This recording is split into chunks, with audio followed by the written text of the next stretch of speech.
Welcome to Legal Communication. We have question, as per Article 16, no citizen shall, on grounds only of or any of them, be ineligible for or discriminated against in respect of any employment or office under the state. इसका अर्थ हुआ कि राज्य के अधीन कोई भी नागरिक नौकरी या पद पाने के लिए दिए गए आधारों या उनमें से किसी एक के बेस पर अयोग्य नहीं होगा या उस संबंध में कोई भेदभाव नहीं किया जाएगा। ऑप्शन देखते हैं। Option A, religion, race, caste, sex, descent, place of birth, residence. Option B, religion, age, caste, sex, descent, place of birth, residence. Option C, religion, race, age, sex, descent, place of birth, residence. D, religion, race, caste, sex, descent, place of birth, age. ध्यान से देखें तो option B, सी और D में as दिया हुआ है। As के आधार पर कोई व्यक्ति नौकरी या पद पाने के लिए इनएलिजिबल हो सकता है, अयोग्य हो सकता है। So option B, C and D are wrong and correct answer is A. A में देखिए, religion, race, caste, sex, descent यानी वंश, प्लेस ऑफ बर्थ और रेजिडेंस, इनमें से कोई भी ऐसी बात नहीं है जिसके आधार पर कोई भी सिटीजन नौकरी या पद पाने के लिए इनएलिजिबल, अयोग्य हो या उसके साथ कोई भेदभाव किया जाए। So the correct answer is A. Friends, fundamental right constitution के भाग 3 में 12 से 35 तक के आर्टिकल में शामिल है। तो आर्टिकल 16 फंडामेंटल राइट हुआ।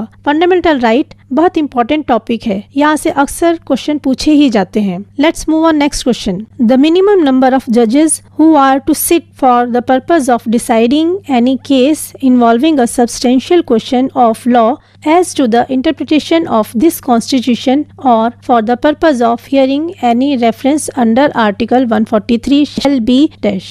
Option A 2, option B 3, C 4 and D 5। Friends, आप पॉज लगाकर आंसर देने की कोशिश करें।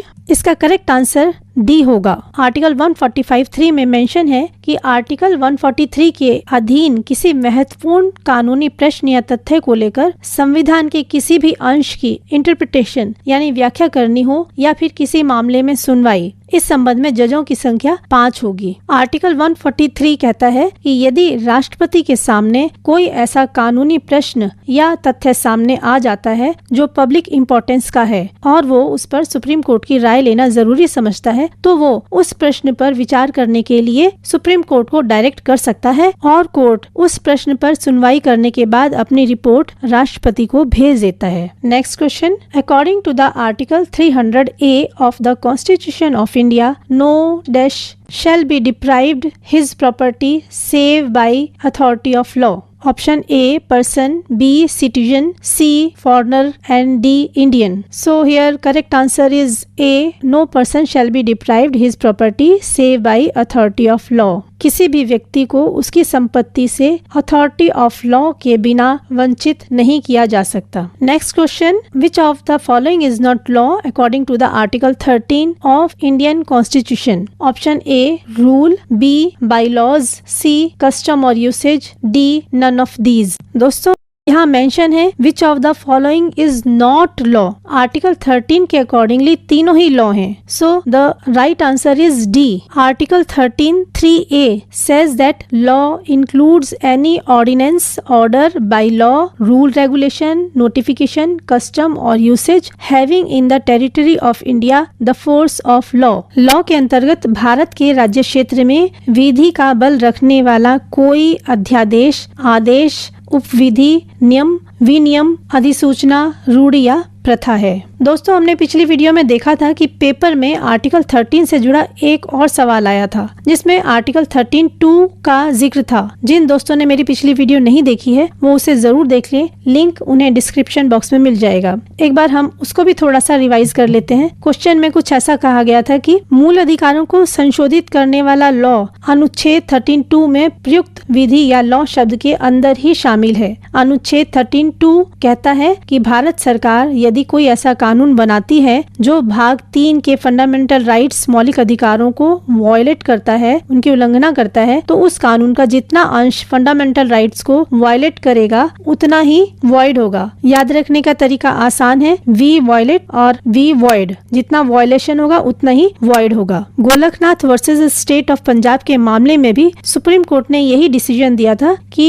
कोई कानून जो मूल अधिकारों से इनकंसिस्टेंट है, उनकी वायलेशन करता है, तो वो वॉइड होगा। एक बार हम अपने क्वेश्चन को फिर से रिपीट कर लेते हैं। Which of the following is not law according to article 13 of Indian constitution? Rule, by laws, custom और usage, none of these. So correct answer is none of these.